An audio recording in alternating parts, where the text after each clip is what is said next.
Dámy a pánové, tady je Sara Polak a vítám vás u dalšího dílu Pioneer Talks.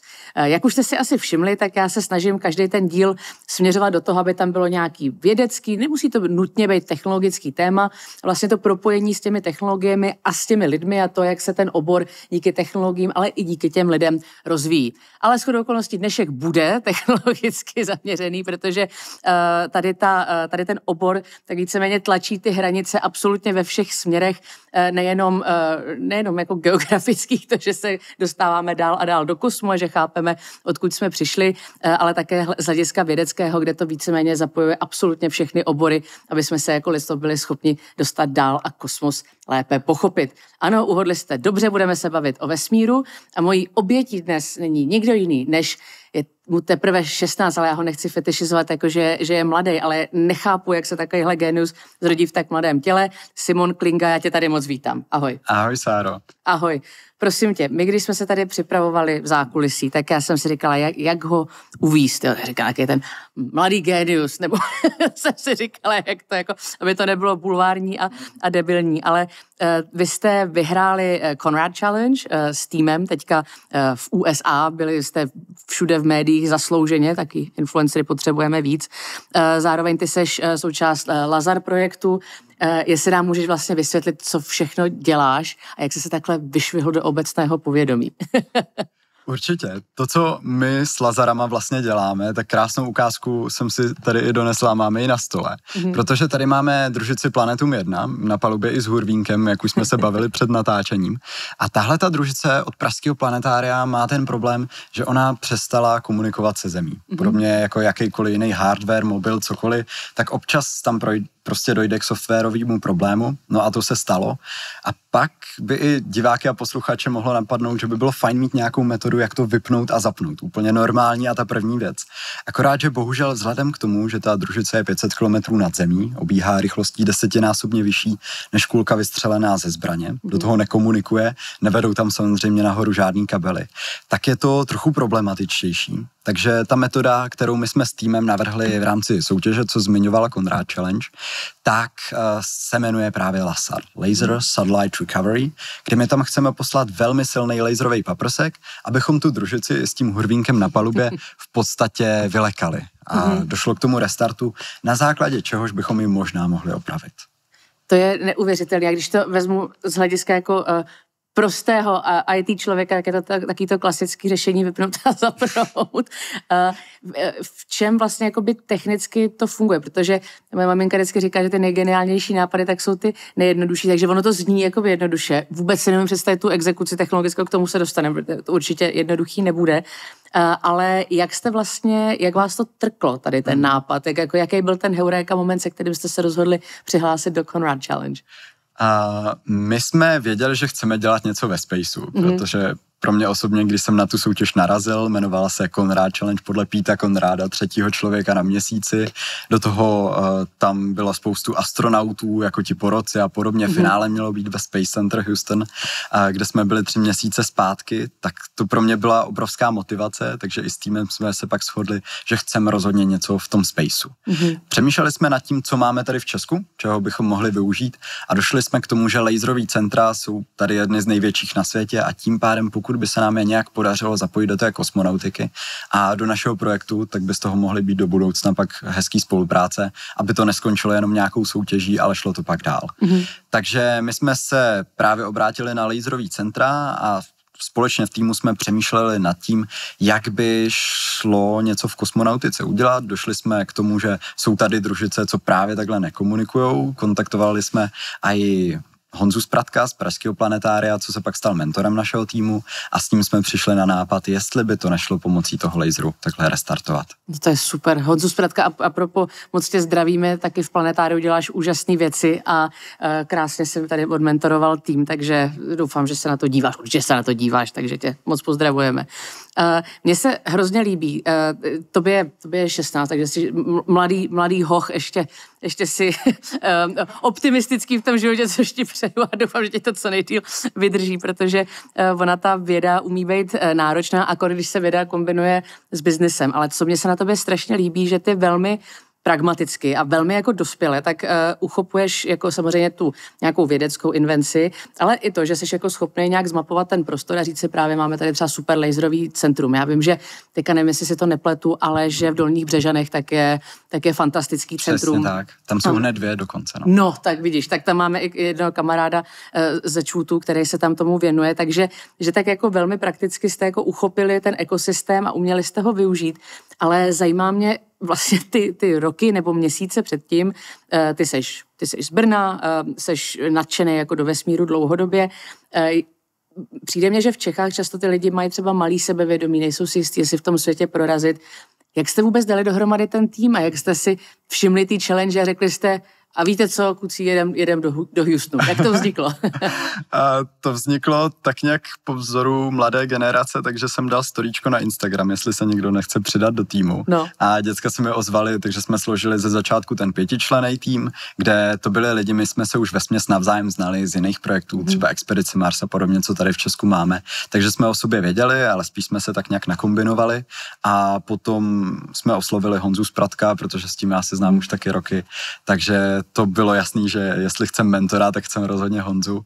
A teďka taky podnikáme, po tom, co jsme se vrátili z toho Houstonu, růst našeho týmu nebo expanzi z 5 lidí. Máme teďka 30členný tým a to vlastně probíhá pořád tak nějak podobně. My dáváme na různé naše komunikační kanály výzvy, že potřebujeme lidi a že nepotřebujeme jenom techniky a programátory a podobně, ale že potřebujeme i lidi, co rozumí třeba právu, protože když budeme střílet laserovýma paprskama někam nahoru, tak je to taková jako právně neprobádaná oblast, nebo lidi z managementu, účetnictví a podobně, takže je to doopravdy široké a tak si myslím, že se nám podařilo ten tým sice teď rozšířit, ale pořád je to super kolektiv, který chce tu ideu a ten nápad dotáhnout co nejdál. Ty jsi zmínil velmi důležitou věc, a to jsem ráda, interdisciplinaritu, nebo tak jako jsi vlastně zmínil třeba z hlediska toho práva. Já mám jednoho kamaráda, který se věnuje vlastně governance ve spaceu, tomu, komu vůbec vesmír patří, nemusí to nutně být ten nejsilnější národní stát, že? I když to tak teďka vypadá, že skoro během studené války, že prostě měsíc byl buď jako americký nebo sovětský, a že se vlastně i hrozně militarizuje ten vesmírný prostor, což samo o sobě je jako groteskní, jo? To by to mělo jako patřit všem, ale tak možná jsem nějaký idealista, ale ty jsi zmínil projekt, jako je třeba Expedice Mars, a mě zajímá, jako co už si tady v té oblasti podnikal předtím a jak se tam ta interdisciplinarita prolíná, protože kolem toho vesmíru, že jo, ono to zajímá všechny, ale podle mě i spoustu třeba diváků tak si říká, no jo, já nejsem astrofyzik, fyzik, jako, takže se třeba bojím do toho fušovat, bojím se, že tam pro mě nebude místo, tak jestli bys na těch různých projektech, kterých se účastnil, mohl jako ukázat, jak ta pestrost toho vzdělání je tam vlastně důležitá. Rozhodně, no co já rád říkám je, že ta raketová věda, byť se to tak někdy říká, tak až tak raketová věda moc není to až tak hrozné a jasně je potřeba umět matiku třeba, ale ne vždycky, ne na takové extrémní úrovni, vždy záleží, čemu se ten člověk věnuje. Třeba v té Expedici Mars to je krásný příklad toho, že tam by se mohlo zdát, že to bude čistě o těch znalostech, protože o co jde pro posluchače, tak studenti, středoškoláci mezi 13 a 18 lety prochází takovým výběrovým řízení v podstatě simulujícím nějaké astronautské výběrové řízení. No a finálem je potom 100hodinová simulovaná mise, kdy 5členná posádka je zavřená asi na 20 metrech čtverečních, nemají tam žádnou komunikaci s okolním světem, pořád jim tam chodí nějaký protokoly, vědecká práce, co mají vyplňovat, experimenty a tohle. Není problém, aby ve 4 hodiny ráno zazvonil alarm, že je trhli na vtrupu lodi a to se stalo třeba nám a musí to člověk opravovat a tak. Ale co je na tom hezký je to, že ono to je o té technice a tomu, jak člověk reálně tomu oboru rozumí třeba z 50%, ale ta druhá polovina, co je extrémně důležitá, je nakombinovat správně ten tým, aby tam byly ty charaktery a ti hráči si správně rozdělili ty role, nebyl tam nikdo zbytečně moc dominantní, ale zkrátka to fungovalo správně, protože když tam jsou ty stresové podmínky, uzavřený prostor, spousta práce, málo spánku, tak je tohle obrovsky potřeba. Takže i o tom týmu to hrozně moc je. A nebo potom třeba, když jsem se věnoval, nebo s týmem jsme dělali takzvanou ESA Hack and Exoplanet, což je soutěž od Evropské kosmické agentury, kdy týmy zpracovávají data o planetách mimo sluneční soustavu naši, takzvaných exoplanetách, tak tam zase to bylo o tom, že je ze začátku potřeba to všechno propočítat, udělat nějaké ty rešerše a podobně, ale pak je za mě hrozně moc důležité taky to umět prodat, umět to zjednodušit, aby to pochopil každý, byť tam, nevím, nestrávil na tom ty stovky hodin a podobně, takže to se na to snažíme i s týmem dávat důraz. No to je fantastický, ty jsi teďka úplně, ty jsi teďka chudáku otevřel Pandořinu skříňku, protože jsi zmínil něco, co zavání antropologii, takže já se do toho pustím. Třeba ta expedice Mars, tak mě zní fantastické. My tady hodně s hostama řešíme i stav teda nejenom českého vzdělávání, že samozřejmě jedna věc je být jako vynikající v tom svém oboru, jo? Prostě přesně víš co a jak, orientuješ se jako v nejposlednějších článcích výzkumu a td. Ale ta druhá věc je takovej ten, nechci říct úplně jako selský rozum, ale být schopen jako improvizovat v té situaci a umět jako využít to, co znáš prakticky jako pro to přežití. A my tady s jedním předchozím hostem Markem Rosou, tak řešíme vlastně civilizační rezilienci. My se tomu snažíme i jako nějak věnovat v rámci naší výzkumné skupiny i vlastně aktivity, kde studujeme jako společenskou dynamiku, kde chceme jako antropologicky pochopit, jak ty lidi se chovají, jak si vyměňují informace, vlastně jak funguje ta společenská dynamika. A takovej ad extremis příklad, co nás zajímá, jak budeme jednou přežívat na Marsu, protože vlastně jedna věc je technologicky se tam dostat a druhá věc je tam lidsky přežít, což z mnohého hlediska mi přijde jako vlastně ten komplikovanější jako vědecký problém z některých úhlů. Jak to vnímáš ty a jak vnímáš vlastně tu přenositelnost těch zkušeností z aktivit, jako je právě třeba expedice Mars, do takového toho každodenního fungování společnosti, že prostě ty nejsi jenom vizionář, co má hlavu ve hvězdách, ale že je tam opravdu ta cross-aplikovatelnost těch principů pro to, jak fungujeme tady venku za těmito 4 krásnými zdmi. No, za mě to snad ukla něco moc hezkýho a co si myslím, že kosmonautika mnohdy umí přinášet. A to, že se lidé třeba ptají, proč posíláme někoho od někud někam, k čemu to vlastně je. Ale za mě ten obrovský přínos, jeden z nich, může třeba být to, jaký tlak to vyvíjí a jak nás to nutí měnit ten úhel pohledu. Protože třeba na Mezinárodní vesmírné stanici, tam je to obydlené posledních 20 let permanentně a je to vlastně uzavřený systém. My tady na Zemi máme tendenci spíš stavět ty otevřené systémy, ale proto si i já osobně třeba říkám, že nám v tomhle ta kosmonautika může mnoho přinést, protože na ISS tam je potřeba pořád filtrovat tu stejnou vodu, vystačit si s nějakým velmi omezeným množstvím energie, nějaké plýtvání tam úplně nepřipadá v úvahu, je to závislé na tom zásobování ze Země a podobně, což si myslím, že krásně ten tlak vytváří na to, abychom se rozvíjeli i v tom, co teďka třeba nás na Zemi hrozně moc tlačí a potřebujeme to řešit vzhledem ke klimatickým problémům a podobně. Třeba když jsem zmiňoval tu filtraci té vody, tak to je krásný příklad, protože ty filtry, co dneska většinou používáme na čištění naší vody, tak byly původně z velké části vyvinutý pro účely Mezinárodní kosmické stanice, kde byl ten tlak na to, aby to bylo zkrátka vyfiltrované opravdu velmi dobře, když to v tak malém systému obíhá pořád dokola. Takže to je jedna věc a zároveň, jak si naťukla, tak za mě je to obrovsky nezbytné, protože když jsme létali nebo létáme na tu ISS-ku, nebo budeme teď zase se vracet na Měsíc po 55 letech, 60, tak pořád ta planeta Země buď to zakrývá drtivou většinu obzoru, nebo je někde tam, dejme tomu, trošku větší než Měsíc. Ale když poletíme na ten zmiňovaný Mars, tak to už bude jenom nějaká malinká tečka někde na obloze, podobně jako my teďka vidíme Mars ze Země.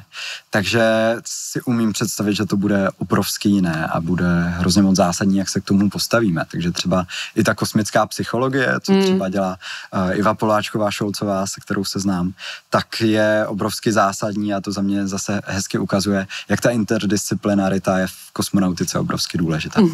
To nakousnul rovnou mě, prosím tě, o tom řekni víc. Já chápu, že jako nebudeš chtít jako mluvit za Ivu a její výzkum, ale to mně přijde jako krásný spojení. A se dokonce dělá i vesmírná archeologie, ale to pak, jako ne, že bychom studovali civilizace na exoplanetách, ale spíš jako, že se tím okem z vesmíru díváme jako dolů na Zem a skrz satelitní snímky, jak jsme třeba schopni jako pochopit souvislosti nebo i objevit třeba nová města na poušti nebo v džungli, co jsme předtím jako nebyli schopni odkrýt, tak moje čeština už dostává zabrat. Ale o té psychologii, tak to se rovnou zeptám, protože hodně se i teďka řeší, že díky generativní AI, tak my vlastně získáváme úplně nový parťáky pro ten život. Ono to nemusí být jako úplně kvalitní vztah samozřejmě, jo? Ono spíš je to nějaký odrazový můstek, kde si můžeš tak jako pingpongově pinkat ty nápady, když jsi třeba v nějaký složitý životní situaci, tak znám spoustu kamarádů, co využívají ChatGPT vyloženě jako partnera, že řekne, hele, můj partner mi napsal tohle a já nechci znít uraženě, jak mu to mám jako odepsat, nebo třeba mám tady ty problémy doma, jak to mám jako vyřešit a prosím tě, buď empatický, nebo tvař se jako můj kamarád. A jestli si myslíš, že i ta umělá inteligence nebo tady ty jako pokroky, tak udělají i zářez právě v aspektech, jako je třeba to, jak se cítíme vlastně úplně v novém izolovaném prostředí, jako je třeba ten Mars.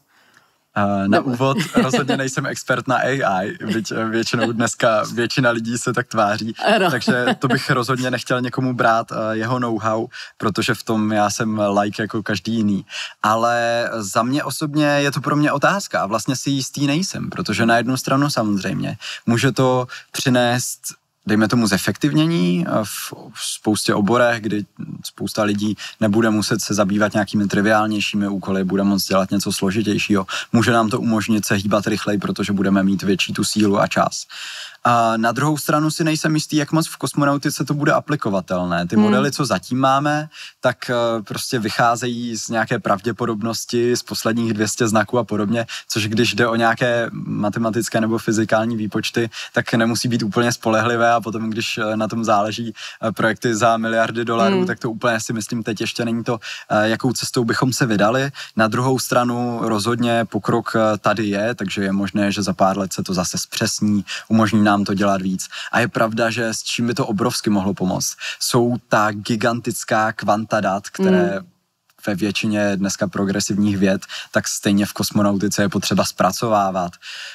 Takže tam si myslím, že to ten posun může znamenat rozhodně. Já jsem jako trošku skeptický, někdy si říkám, jako jestli doopravdy teďka, jak zažíváme ten hype ohledně AI, jestli to tak půjde dál, nebo jestli to bude podobně jako před 10 lety a předtím před 20 lety a zase se to pak trochu uklidní a třeba se ten brand začne používat méně a lidé to budou někde používat, někde méně. Myslím si, že obecně jsme ve fázi, kdy si to zkoušíme a možná i slovy Elona Muska, nebo on má takový ten, je hodně kontroverzní, to ano, ale teď má takový ten přístup, že se snaží odstranit co nejvíc dílů, které nejsou potřeba a on počítá s tím, že vlastně nějaké tam potom vrátí a že když to není potřeba, takže neškrtal dostatečně. A to si myslím, že bude možná i výsledek v případě AI, že teďka to používáme na hrozně moc věcí a možná se ukáže v budoucnu, že v některých oblastech to prostě není nejefektivnější a upustí se od toho a možná v některých se to zase otevřou úplně nové dveře, takže si myslím, že je to prostě na začátku, ale jak říkám, nejsem expert na tohle téma. No ne, to přesně říkáš, teďka na to expert každý, já už taky do toho se snažím hrabat čím dál mým, protože zjišťuju, že tomu vlastně absolutně nerozumím a core jako to, že je tady ten hype, tak mi to přijde vlastně spíš jako extrémně nebezpečný, ne jako z hlediska toho, že ta technologie sama o sobě by byla nutně nebezpečná, to jsou spíš jako lidi a to, jak jí disponují, ale spíš to, že se to používá fakt jako kanon na vrabce, že každý problém, tak tam musíme narvat AI, protože se o tom zrovna píše, ale to, jak mluvíš jako hezky o té recyklaci zdrojů a to, jak jako člověk musí být efektivní, tak mně právě přijde, že v té kosmonautice je spousta jako problémů, které jsou tak extrémně nevyřešený, nebo je tam jako tak velká prostě temná hmota, který prostě nerozumíme, nebo temný data, kterým nerozumíme, jakože ta AI se tam může tak jako takým tím trial and error opravdu jako zkoušet v různých use casech a věřím, že to i přinese nějaký výsledky, i když samozřejmě ten hype je vždycky větší jako než ta realita. A propo, pokud se chcete podívat na to, jak třeba teoretický fyzici a částicoví fyzici využívají umělou inteligenci třeba v CERNu, v urychlovači částic, tak na to máme díl s Martinem Rybářem, tak se na to prkněte, je to myslím o 2 díly dozadu. Tak, to víš, to musím propojovat všechno, aby to bylo, to bylo spojený. Ty jsi zmínil Elona Muska. Elon, já ho nemůžu jako neobdivovat, protože ten člověk jako dokázal neuvěřitelné věci, ať už jeho otec vlastní smaragdový doly, nebo ať už se uráží na X-ku, to je fuk, prostě dokázal hustý věci. To, že s ním to asi bude náročný a že nevím, jak moc by se s ním člověk jako pokecal u piva do té doby, než by třísknul jako dveřma a odešel, tak to je jako jedna věc, ale právě třeba jako SpaceX, to mně přijde jako fenomenální, jakože my jsme byli zvyklí, že občas zlítnou raketoplán a najednou prostě to lítá nahoru dolů, je je to boží teďka, že naposled ty úspěchy se Starship, tak jako fakt na to člověk zírá jak blázen, plus má dobrý mýmy teda. Ale dostáváme se zase k otázce toho biznesu a mě by strašně zajímalo, jak ty to vnímáš a vlastně jak jsi to vnímal i na té soutěži, protože ve vesmíru je hodně peněz, samozřejmě je to velký národní zájem v tom mít jako dominanci, do určitý míry tam pořád probíhá studená válka kolem tady toho tématu. Jak se vyvažují ta věda a ten biznis? Jak to vnímáš ty třeba ze své pozice? Jak jsi na to zatím narazil třeba? Já si myslím, že proto, aby obecně, co dneska vidíme, je komercionalizace vesmíru, že tam SpaceX nebo trochu Boeing, ale tě tak jako pokulhávají. Dejme tomu SpaceX, to obrovsky vlastně revolucionalizoval, snaží se to dělat efektivnější, jak říkají, pálit železo, nepálit čas a podobně. Což tam přináší obrovsky hodně, ale na druhou stranu si myslím, že nějaký ten vládní a vědecký základ je na začátku vždycky potřeba, aby se ten obor dostal do té fáze, kdy doopravdy profitabilní být může. Protože i když se bavíme o té naší technologii, se kterou my teda zkoušíme, jestli by šli opravovat družice, nebo případně i s lasery schazovat dolů kusy kosmického smetí, což pro nás teďka je ještě zásadnější, protože u toho restartu je pořád otázka, jestli to bude v praxi fungovat, nebude.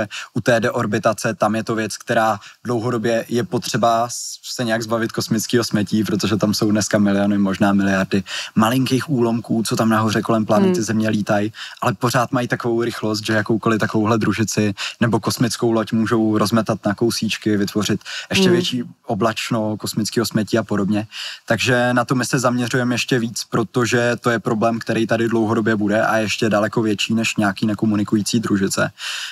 Protože tam jako stylem, jak bude SpaceX, tak je zase nepovážnou, co finančně dává, nedává smysl, protože se zase sníží náklady na to tam dostat, ale o co jde každopádně je, že když tam posíláme každý týden, dejme tomu průměrně 30 nových družic, teď nechci kecat, tak to množství obrovsky roste a bude potřeba kosmického smetí se zbavovat a zatím nemáme úplně ty metody, jak to dělat, protože poslat tam obrovskou družici, co magneticky pochytá jiný družice, pak slítne zpátky, to asi nikdo nezaplatí. Když to za nás jít na to laserama, snažit se tam třeba střílet a ne jako vyloženě odpařit, ale ono i to světlo, byť to mnohdy nevypadá, tak má totiž nějaký tlak záření a může to trochu sesunout, zároveň to může se správnou vlnovou délkou ten materiál toho kusu kosmického smetí trochu napařit, takže z toho začnou odletovat částečky, ono se to trošku sníží, začne to narážet do vícero částic atmosféry a třeba to spadne o 10-20 let rychleji. Tak to za nás je cesta, která do budoucna by se mohla ukázat jako velmi potřebná, ale zase vybudovat obrovský tady laser na Zemi s nějakým zaměřovacím systémem, to bude obrovsky finančně náročný.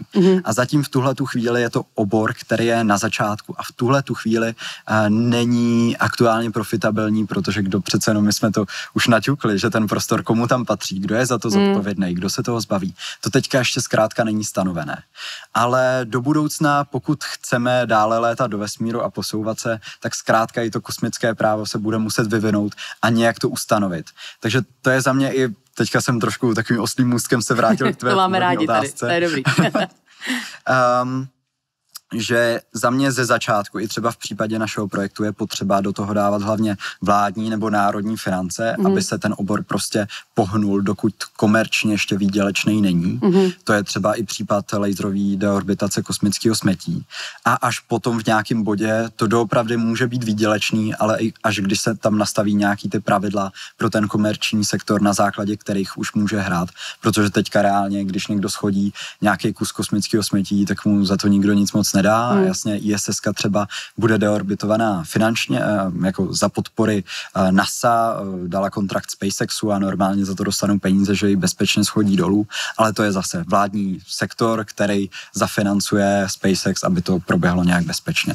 Takže za mě ta spolupráce je tam rozhodně extrémně zásadní a nemyslím si, že by se dalo prostě nějak plivat na vládní nebo vědecký sektor, že je to v nějaké koexistenci a musí to vlastně spolupracovat. No, jasně, najít tam ten use case.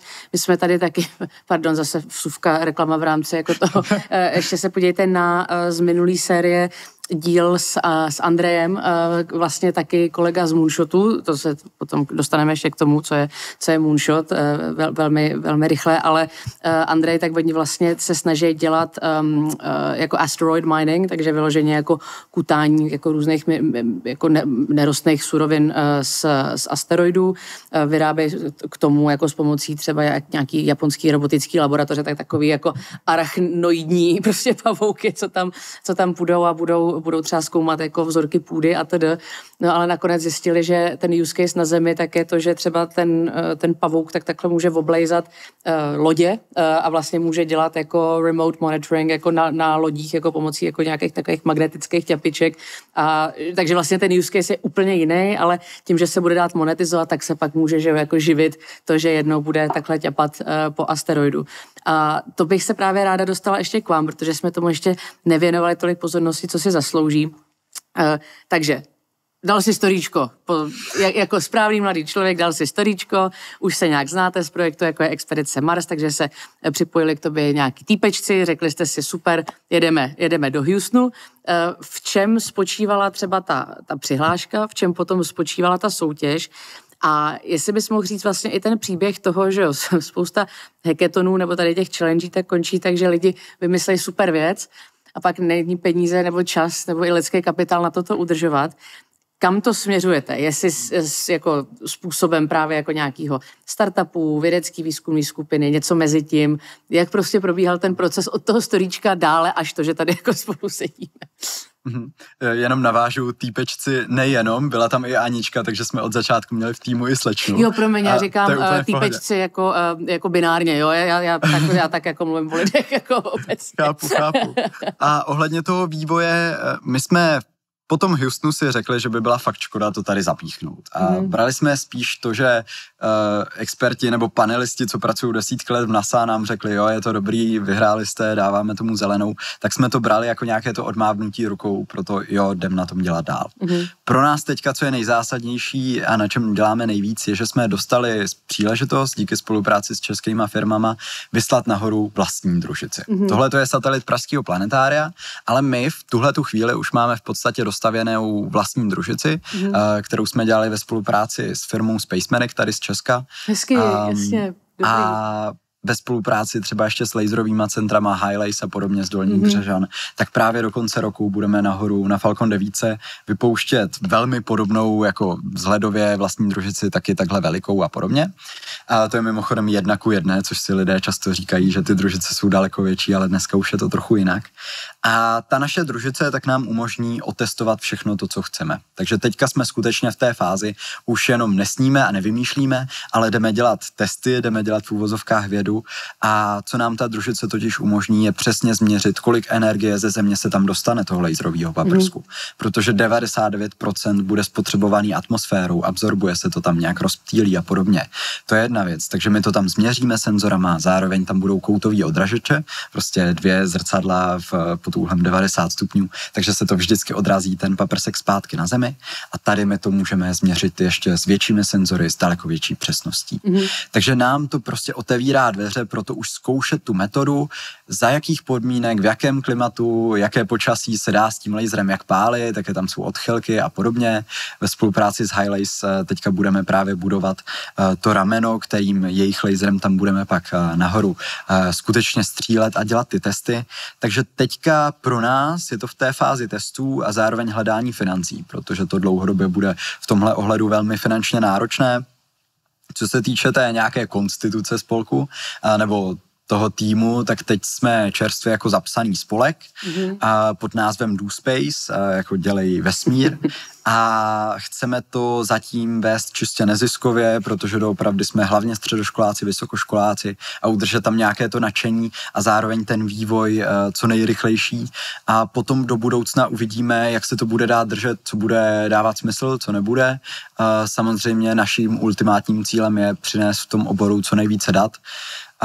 aby jednoho dne v budoucnu byla třeba i ta deorbitace nebo restartování možný a proto pak už budou samozřejmě potřeba větší finance, takže nějaký přechod na nějakou firmu typu SRO a podobně je možný, protože od nějaké fáze z našeho pohledu už to možná bude nezbytné, aby ti partneři nám už nedávali ty finance jako třeba teď na družici, které scháníme jako dary, ale byla to plnohodnotná spolupráce a na ten vývoj. Jasně. No to já se tě ještě musím doptat, zase si tady odkládám mentální poznámku na vůbec to, jako, jak vnímáš svoji budoucnost vzdělání a aby sám třeba trošku popsal ten český lomeno třeba evropský ekosystém, jak to tady funguje nebo nefunguje a každopádně myslím, že jako call to action je jasný, to zpropaguju tě trošku, protože ty jsi tak slušný člověk, třeba by si neřekl, ale rozhodně pošlete Do Space, už mají zapsaný spolek, takže jestli chcete přispět české kosmické vědě, tak víte, kam to poslat. Simon určitě s tím bude vědět, co dělat dál. Já jsem se chtěla ještě trošku zeptat na tu soutěž v tom Houstonu, protože pro spoustu lidí a pro spoustu i mladých lidí, jako seš ty, tak jsou třeba jako taky nadšený, talentovaný, chytrý, ale je pro ně velká neznámá to vycestování. Jo? Já jako vím a vidím to třeba jako ve svém okolí, že ten komunismus se na nás jako hrozně podepsal, že ty možnosti toho světa jsou obrovský, ale i podle toho třeba jako z jaký člověk pochází rodiny, jaký vůči tomu je stigma, tak jako se vydat do světa je občas jako velká psychologická bariéra. Tak jestli bys mohl třeba trošku popsat vlastně, jak probíhalo to přihlášení, jak jste tam třeba přijeli, jaká tam byla ta spolupráce, jaký tam byli na místě, jo? Jakože člověk si to nějak vykresluje, že jo, taky z těch filmů, ale jaká byla prostě ta realita.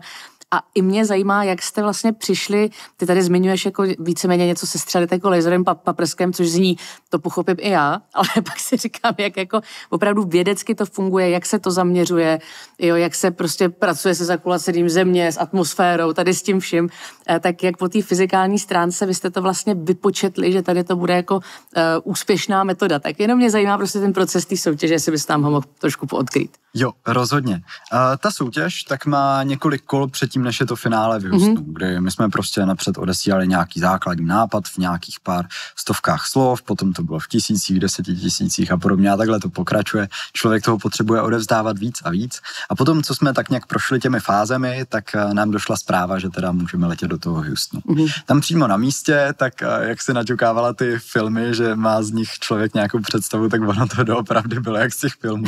Protože my jsme všichni, včetně Honzy Spratka, všech členů týmu, co jsme tam letěli, byli v Americe poprvé, takže pro nás to byl celkem kulturní šok, nebo ne nějak extrémně významný, ale řekněme, že doopravdy ta komunikace těch lidí je tam nastavená tak, jak to člověk v těch filmech vidí, že se tak jako hodně usmívají, ale člověk mnohdy třeba z našeho pohledu vidí, že zatím je ještě něco jiného a tak, ale doopravdy to jako z filmu bylo, protože tam byly ty obrovské rakety, ty Starshipy, my jsme se i jeli podívat do Starbase, takže jsme tam viděli ty věže a jak to tam stálo, a ještě tam bylo takové dramatické počasí, padal déšť, do toho ta obrovská mechazila s těma ramenama, jak má chytat ty rakety. To bylo neuvěřitelné. Potom samozřejmě nemohla chybět fotka s českou vlajkou před Saturnem 5 raketou, co před 55 lety dostali lidi na Měsíc. Takže to bylo pro nás, jako pro fanoušky kosmonautiky, něco neuvěřitelného. A byla to i, myslím si, obrovská motivace pro to další pokračování a nejenom z hlediska toho, jak cool věci tam měli, ale i z hlediska těch lidí, protože třeba pro mě osobně to bylo nejvíc o těch mentorech nebo o těch, co nás hodnotili, co třeba Donald James, co pracoval v NASA více jak 30 let, nebo Megan McArthur, americká astronautka, s těma všema jsme se tam měli příležitost bavit, takže třeba Megan na mě udělala hrozně super dojem, protože já jsem jí popisoval podobně jako tobě teďka tady, nebo posluchačům, jak to teda funguje, co plánujeme. A ona poslouchala tak jako pokorně, nic moc neříkala, ale potom v ten moment, co jsem jí to popisoval asi 3 minuty, tak byla přesně schopná zopakovat, jak ta technologie má fungovat a co je tam klíčové. Což bylo super, protože o tom slyšela úplně poprvé.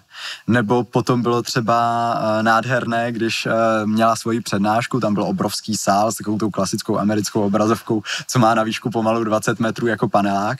A ona v jednom bodě v té prezentaci si právě vzpomněla na náš tým, na to, co jsme tam říkali, prezentovali a ocenila na nás třeba to, co my se snažíme tvrdit, že jsme si ten úkol vybrali ne proto, že by byl jednoduchý, ale právě proto, že je složitý. Ještě s parafrází a odkazem na Johna Fitzgeralda Kennedyho a cestu na měsíc.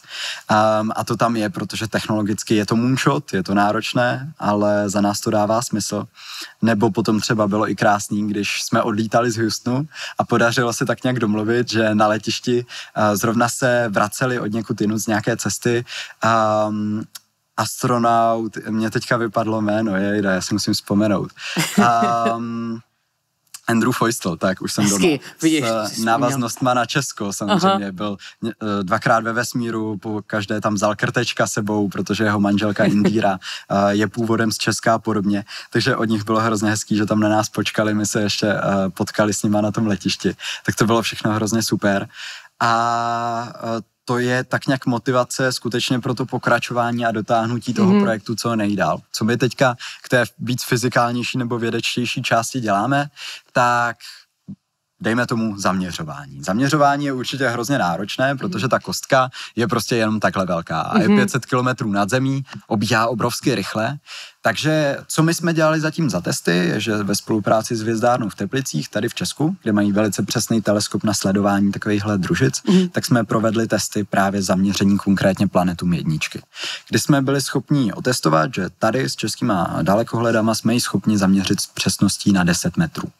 Což může vypadat, že není úplně moc, ale ono z fyzikálního hlediska ten paprsek tam nahoře z hlediska optiky, když prostě poletí víc jak 500 kilometrů, tak tam bude mít už nějaký ten rozptyl, bude mít ten paprsek nějaký větší průměr. Takže ono těch 10 metrů pro nás je dostačující. Co se týče toho laseru, tam hodně teďka spolupracujeme s laserovýma centrama Highlace tady v Česku, protože právě stavět obrovský laser na tohle by bylo neuvěřitelně drahý. Takže teďka ty testy, co budeme dělat, bude už s tím, co tady v Česku je a co je tady vybudovaný. A proč vlastně třeba pan Pobořil, hrozně super člověk z Highlace, tak byl hrozně nadšený z té spolupráce, že do toho půjdou s náma, protože oni pracují na těch laserech v nějaké teoretické rovině, ale teď je tady něco praktického, kde si můžou v kosmonautice něco zkusit. A ta naše družice, co tam budeme posílat, tak bude v podstatě takovým dokonalým terčem na té obloze, na kterém se dá testovat spousta věcí.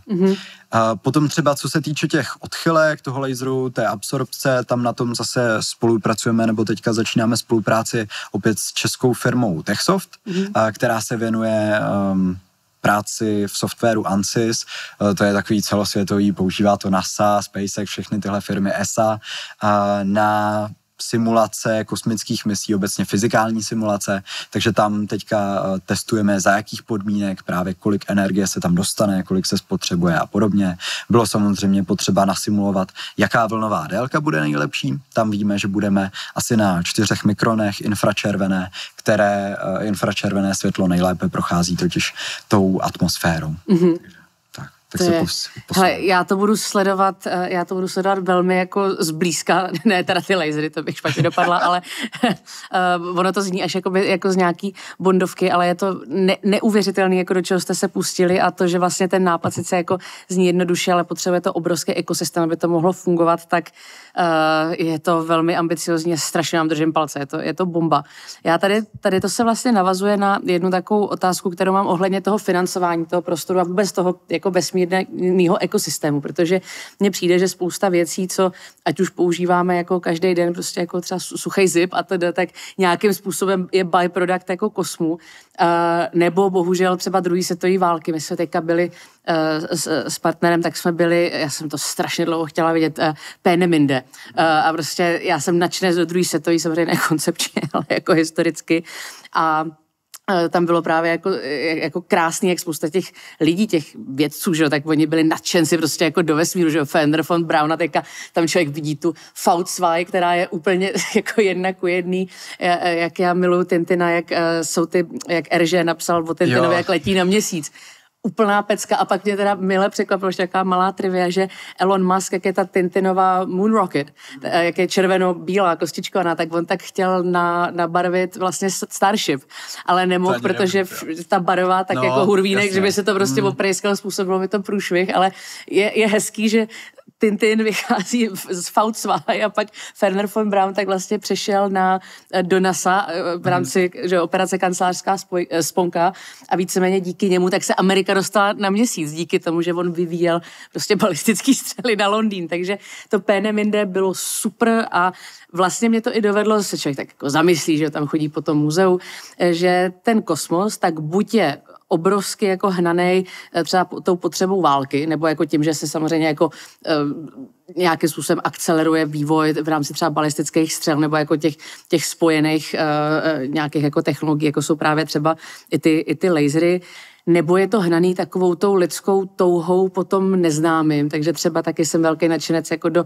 sci-fi a takových těch alternativních světů a třeba je zajímavý, že jedno z prvních sci-fi tak je z 2. století našeho letopočtu, napsal ten římský Syřan na L, nikdy si ho nepamatuju, jak se jmenuje, ale napsal normálně o tom, jak je kosmická válka mezi nějakýma princema Měsíce, slunce tam normálně narazí jako na mimozemšťany, úplně je to hardcore, jako fakt old school, jako H.G. Wells jako sci-fi z 2. století, takže skoro 2000 let starý. Takže buď tam máš jako takovou tu až snářskou, snílkovou jako dimenzi, pak je tam ta náročná dimenze, že jo, eticky, že ta válka to prostě pohání a přijde mi jako, že během toho peacetime, nebo když se prostě investují obrovský peníze, že do infrastruktury, zdravotnictví a tedy, že se objevují takový občas až jako socialistický hlasy, který jako říkají, jo, ten vesmír je prostě hračka miliardářů, jo, a k čemu nám to je, pojďme vyřešit problémy na Zemi, než začneme řešit jako problémy v kosmu. Aniž by si lidi jako uvědomovali tu propojku mezi tím, že řešit problémy v kosmu může se rovnat řešit problémy na Zemi. Tak jenom takovouhle jako oklikou, taky oslým můstkem, kde mě to hrozně zajímá, to společenské vnímání toho vesmíru. Jak to třeba vnímáš ty za tebe a jak ta budoucnost má vypadat, jestli má vypadat opravdu, že jako třeba evropsky, ESA, jo, nebo jako národně, nebo jestli je to fakt jako globální nějaká komunita, která se nějak jako posouvá dopředu. Nevím, není to moc konkrétní otázka, spíš mě jako zajímá, jak ty se jako cítíš jako tady ten fenomén toho kosmu jako ve svém vlastním pojetí. No, rozhodně bych potvrdil, že je to fenomén. Ještě jak jsi zmiňoval ty propojky s Elona Muska na V2 a Wernera von Brauna, tak tam ještě jméno Elon si vybrali Elonovi Muskovi rodiče na základě knihy, co napsal Werner von Braun o nějaké kolonizaci Marsu. Tak tam byl jakýsi vladař jménem Elon. No jo, já to jsem zapomněla, takže ano. ještě tam máme další bonus do seznamu. Von Braun, to jo, ten je všude, kluk ušatá. Takže tam jako za mě, jasně, druhá světová válka nebo studená válka, co se týče té kosmonautiky, obrovský akcelerátor byla, jaký akcelerátor asi je, každý stresový podmínky, co na nás působí, abychom pracovali víc, rychleji a podobně. Bylo by dobré, kdyby se nám dařilo takové stresové podmínky, dejme tomu ne ten distres, ale eustres, si tvořit i v normálním světě, bez toho, aniž bychom museli vyvolávat něco, co může to lidstvo poškodit ještě víc, jako války a podobně. To je, myslím, na nás. No. Myslím si, že to, co se vlastně SpaceX snaží prosadit, že se snaží přetransformovat tu NASU, aby nedávala takové ty takzvané cost plus kontrakty, kdy třeba Boeing dostane zaplaceno za všechny výdaje na ten vývoj a ještě na to tu přirážku, aby měli jako výdělek. SpaceX se to snaží otočit. Říkají, my chceme normální komerční trh, chceme soutěž a zaplaceno třeba z těch 3 uchazečů dostane jenom ten, co to skutečně dotáhne do konce, předloží nejlepší nabídku a dostane tu na tu částku, co si stanoví, a ne, že pokryjí se náklady a ještě, aby měl jistotu, tak se mu pokryjí teda ty další výdělky. Což za mě tam je rozhodně potřeba, protože ten obor se tak nějak zkostnatil v těch posledních letech. Během programu Apollo to bylo zase obrovsky jiné, nebo během programu V2, což teda je hlavně militární program, takže tam je to ještě jiné, ale tam prostě byli ti lidé ve stavu nějaké války, ať už reálné nebo studené, tak byli pod tím tlakem, takže se i daleko více riskovalo. Ty první mise Apollo, každá měla nějakou kritickou chybu, kterou se nějak podařilo vyřešit, ale na každé nějaká chyba byla.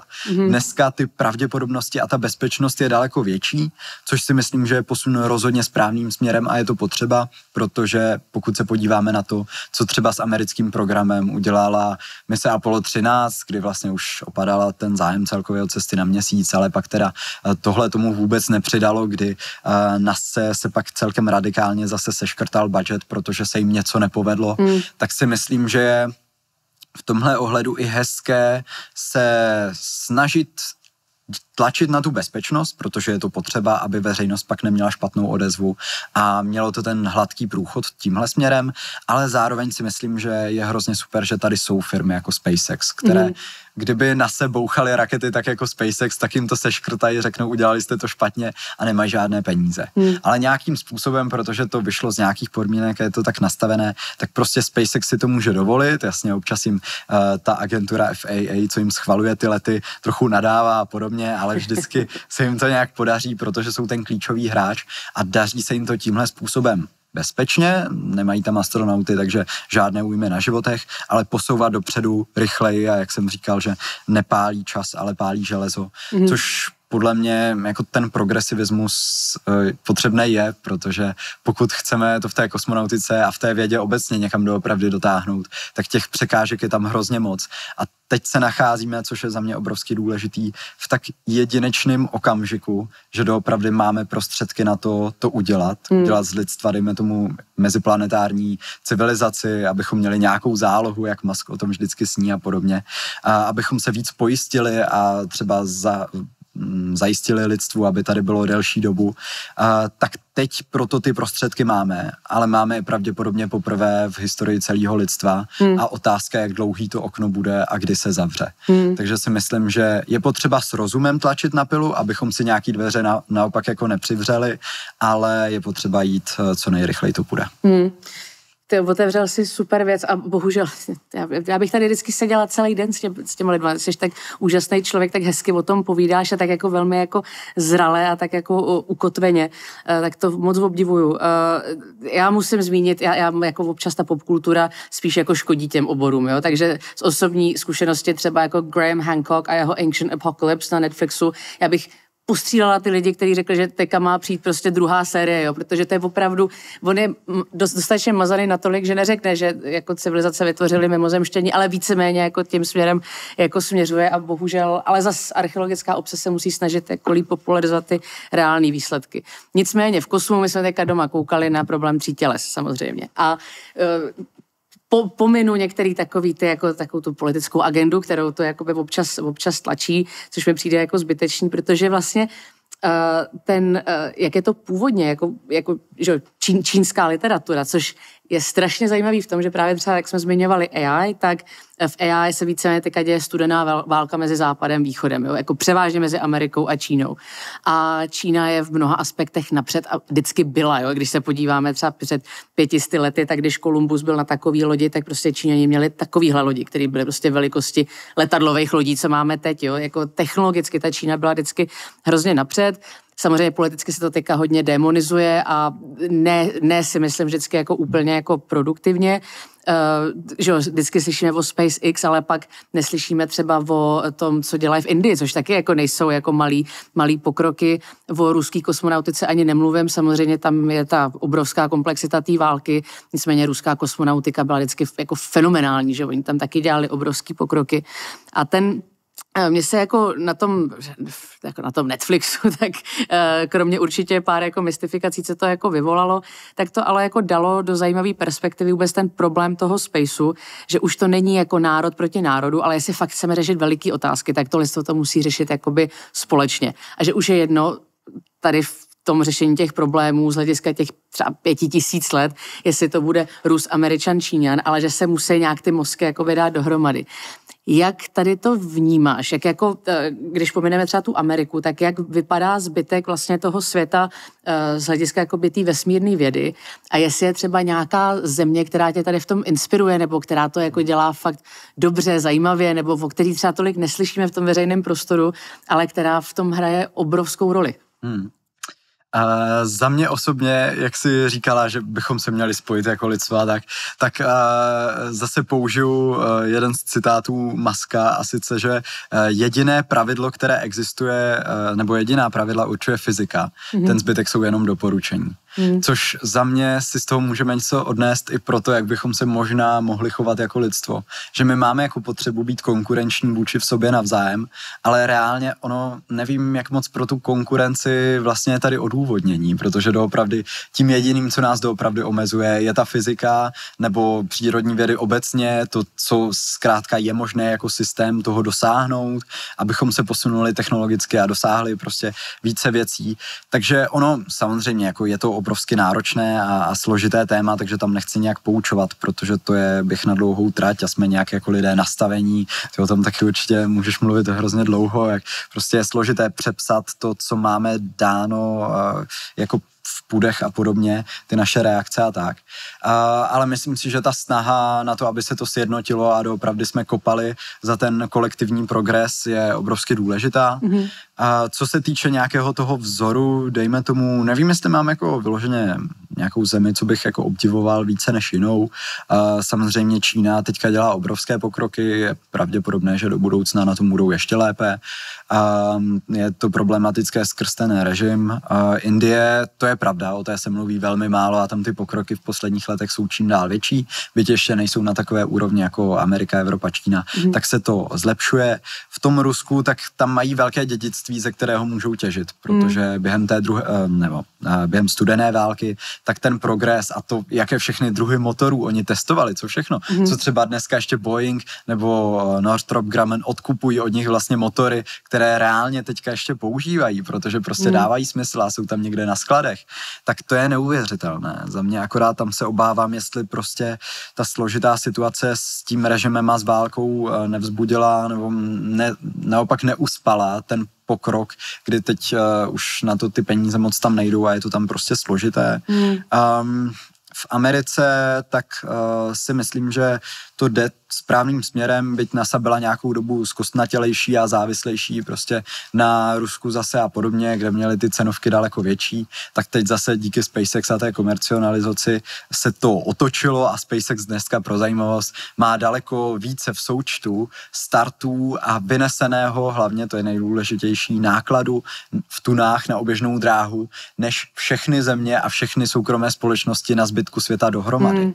Takže oni doopravdy, byť pořád je máme tendenci brát jako takový ten mladý startup, oni pořád mají něco přes 20 let existence a drží si takový ten jako progresivní duch, tak je to firma, která má v podstatě monopol, by se dalo už dneska říct.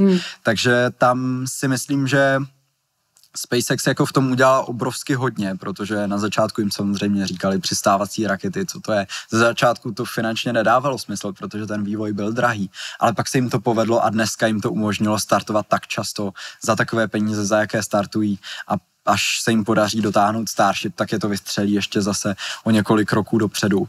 Takže tam SpaceX vnímám jednoznačně dneska jako toho zdaleka nejsilnějšího hráče, který se může porovnávat i s celými zeměmi, byť samozřejmě je důležité vždycky dodat to B, že velká část, kolem poloviny, nechci kecat, jejich financí je stále z vládního sektoru a potom se jim dneska už daří se postupně přehoupnout do toho komerčního, kdy díky Starlinku a podobným věcem, co taky můžou být kontroverzní kvůli astronomům a tak se jim daří vydělávat i celkově z trhu.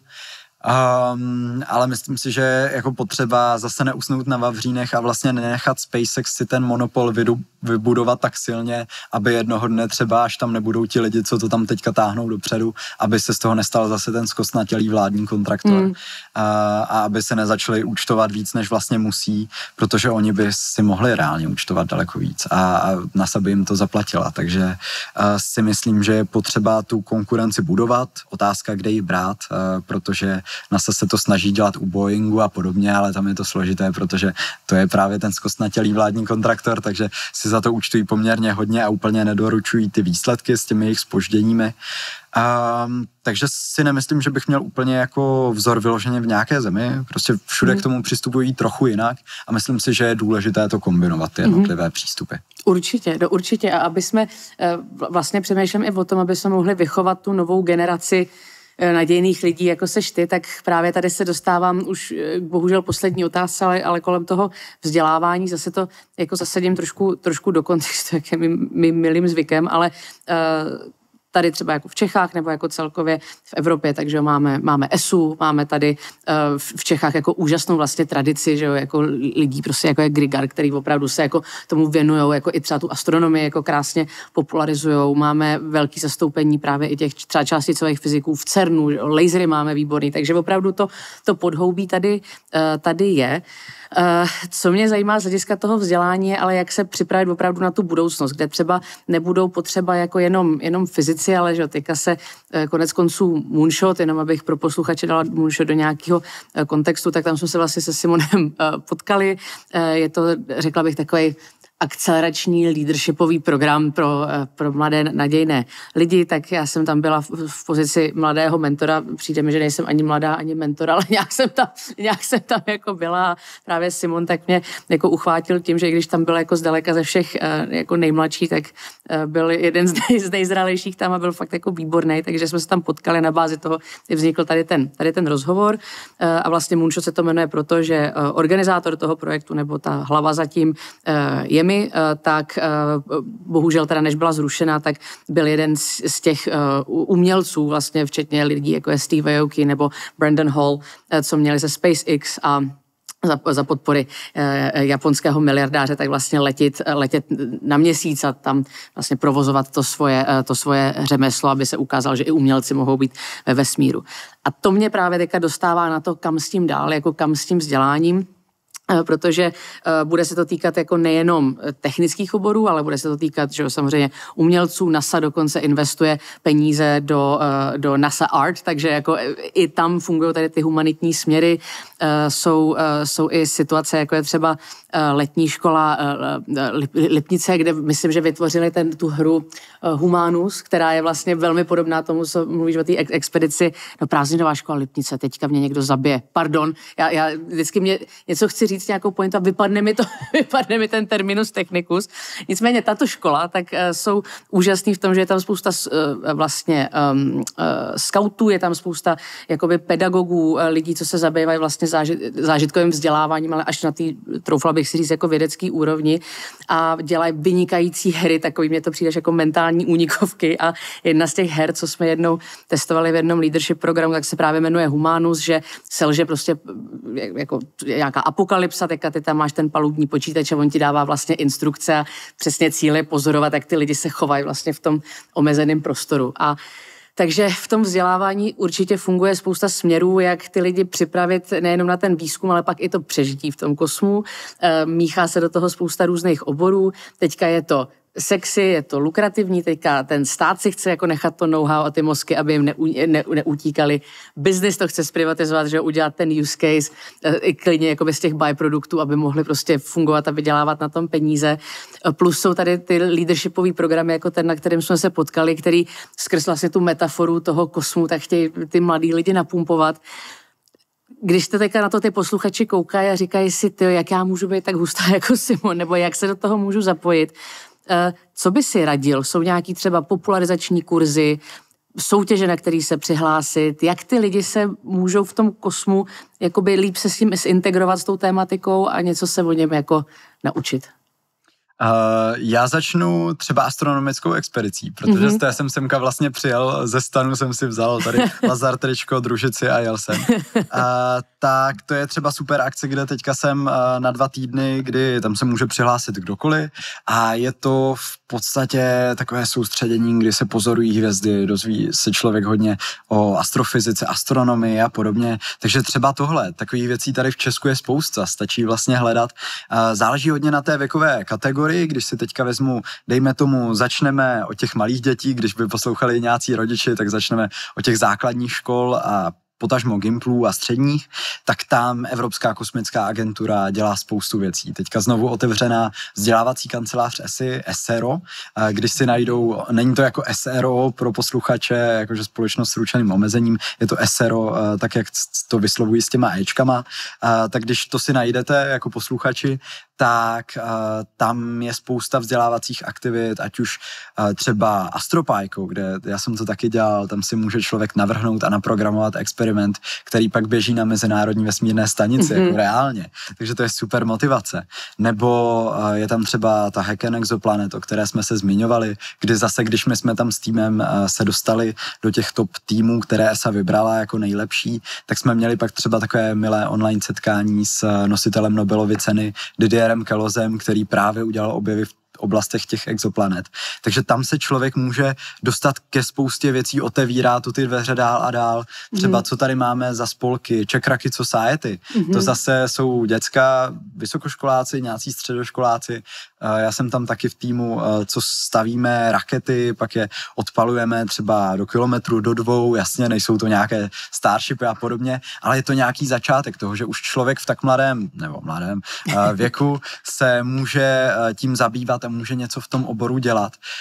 Takže takových soutěží je tady celá řada a za mě hlavně klíčové začít. A třeba co pro mě bylo hodně důležité, bylo, že když já s kosmonautikou začínal, tak jsem v podstatě nikoho neznal, kdo by se jí věnoval.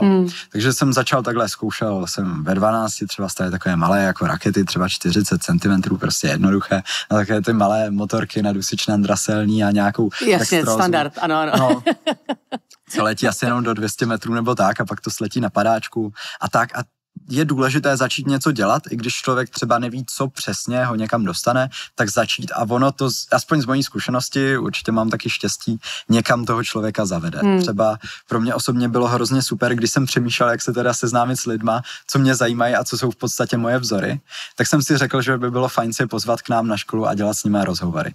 Takže jsem takhle dělal rozhovor třeba s Danem Stachem z vědecké redakce, nebo s Alešem Svobodou, astronautem, co by teďka měl do 5 let letět tam nahoru, nebo s Dušanem Majerem, super popularizátorem kosmonautiky, z Kosmonautixu a podobně.